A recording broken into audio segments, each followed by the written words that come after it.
কূটনীতির ক্ষেত্রে বিএনপির নীতি সবার আগে বাংলাদেশ, আমার জনগণ, আমার দেশ, আমার সার্বভৌমত্ব।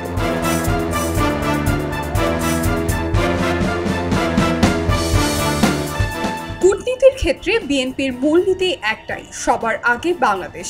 এমনটাই বলেছেন বিএনপির ভারপ্রাপ্ত চেয়ারম্যান তারেক রহমান। বিবিসিকে দেওয়া এক দীর্ঘ সাক্ষাৎকারে বিএনপির ভারপ্রাপ্ত চেয়ারম্যান তারেক রহমান রাষ্ট্রের সংস্কার, ভারতের সঙ্গে সম্পর্ক এবং রাজনীতির বিভিন্ন বিষয় সহ বাংলাদেশের নির্বাচন কেন্দ্রিক রাজনীতি সহ সমসাময়িক নানা বিষয়ে বিএনপির অবস্থান তুলে ধরেছেন। বিবিসি বাংলার সম্পাদক মীর সাব্বির ও বিবিসি বাংলার সিনিয়র সাংবাদিক কাদের কল্লোলকে দেওয়া এক এক্সক্লুসিভ সাক্ষাৎকারে তিনি বলেছেন, ভারত যদি স্বৈরাচারকে আশ্রয় দিয়ে দেশের মানুষের বিরাগ ভাজন হয় তাতে আমাদের কিছু করার নাই।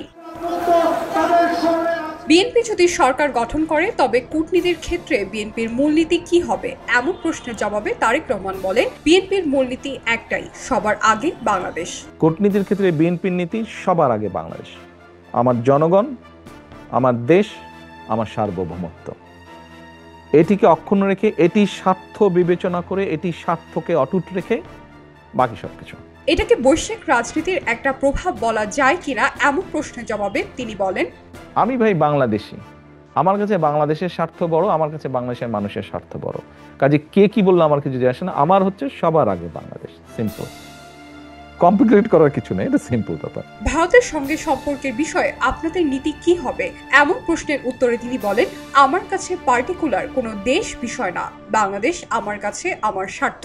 আমার কাছে আমার স্বার্থ, আমি আগে আমার দেশের মানুষের স্বার্থ দেখবো, আমার দেশের স্বার্থ দেখবো, ওটাকে আমি রেখে তারপরে আমি ওটাকে আপহোল্ড করে আমি যা যা করতে পারবো আমি তাই করব। তাদের সাথে বাংলাদেশের সম্পর্ক কেমন হওয়া উচিত বা কেমন থাকা প্রয়োজন, এ নিয়ে আপনার চিন্তা কি, এমন প্রশ্নের উত্তরে তিনি বলেন, অবশ্যই আমি আমার পানির ন্যায্য হিস্সা চাই। ফেলানির মতো সীমান্তে হত্যা মেনে নেব না। মানুষের উপর আঘাত আসলে অবশ্যই সেই আঘাতকে এভাবে আমি মেনে নিব না।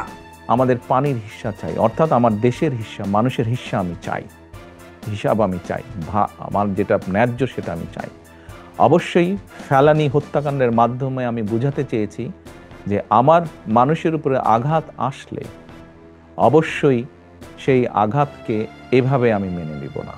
শেখ হাসিনা দিল্লিতে গেছেন এবং সেখানেই আছেন। ভারতের সাথে একটা সম্পর্কের শীতলতা দেখা গেছে ব্যবসা, ভিসা সহ নানা ক্ষেত্রে। এ ব্যাপারে কোনো পরিবর্তনের ব্যাপারে উদ্যোগ নেবেন কিনা, এমন প্রশ্নের জবাবে তারেক রহমান বলেন, স্বৈর শাসককে আশ্রয় দিয়ে বাংলাদেশের মানুষের বিরাগ ভাজন হলে আমাদের কিছু করার নাই। এখন তারা যদি স্বৈরাচারকে সেখানে আশ্রয় দিয়ে বাংলাদেশের মানুষের বিরাগ ভাজন হয়, সেখানে তো আমাদের কিছু করার নেই। এটা বাংলাদেশের মানুষ সিদ্ধান্ত নিয়েছে যে তাদের সাথে শীতল থাকবে, সো আমাকে আমার দেশের মানুষের সাথে থাকতে হবে।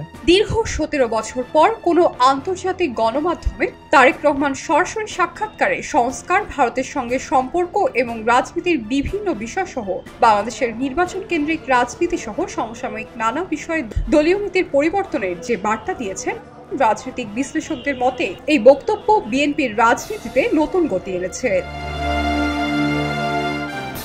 খবরের কাগজ, নিখাত, নির্ভীক, নিরপেক্ষ।